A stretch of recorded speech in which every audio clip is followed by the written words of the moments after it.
Dosa itu dibagi dua. Ada dosa syirik, ada dosa bukan syirik. Itu secara mau gampang. Secara objek dosanya ada dua. Dosa kepada Allah dan dosa kepada selain Allah. Gitu kan ya. Nah, kalau misalnya dulu sebelum jadi ayat Al-Quran tentang taubat itu turun berkali-kali. Awalnya Allah bilang Allah maafin semua dosa kecuali syirik. Oke. Syirik itu sama sesama itu. Syirik itu bukan. Syirik itu adalah menduakan Allah. Oke. Itu syirik. Nah, Allah maafin semua kecuali syirik, bohong, apalagi misalnya segala macam lah. Itu dimaafin kecuali syirik. Lama-lama terus kemudian direvisi, bukan direvisi, turun ayat yang lebih baru lagi mengatakan Allah mengampuni semua dosa kalau kalian minta. Kalau apa? Kalian minta. Oh, minta taubat berarti. Iya, taubat, betul. Nah, itu yang pertama. Dari segi objek dosa, maka dibagi dua, ada dosa terhadap Allah, ada dosa terhadap manusia. Kalau dosa terhadap Allah cukup istighfar, minta ampun, taubat, selesai.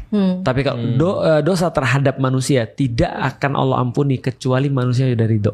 Nah ini seremnya gini, kalau kita sebagai influencer berdosa sama orang yang ada di ujung mana gitu misalnya, kita nggak bisa minta maaf gimana? Iya. Itu dia tuh. Itulah ada orang-orang berkata, gimana kalau andaikan kita tidak bisa menemukan atau kita tidak tahu kepada siapa kita berdosa, maka mereka katakan ya udahlah, banyak-banyak sedekah, banyak-banyak bertobat pada Allah kalau orang sudah meninggal, atau cari keluarganya dan kita bilang aku dulu pernah punya dosa sama bapakmu kayak gini-gini. Makanya itulah sulitnya.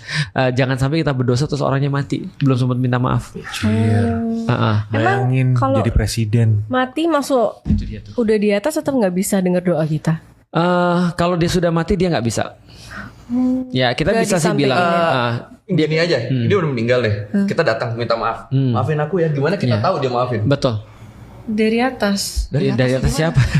Rohnya. Ya kan nggak mungkin kita torohnya maafin. Itu turun.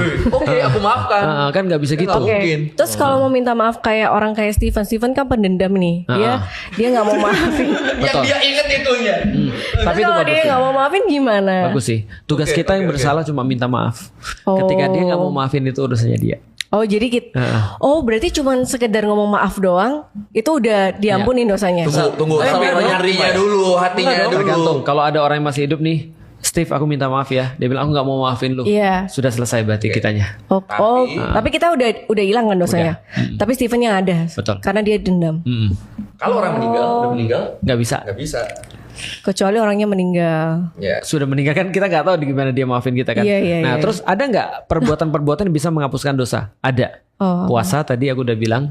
Terus kemudian yang kedua zikir bisa jadi. Yang ketiga yang jarang orang bahas, bekerja mencari nafkah.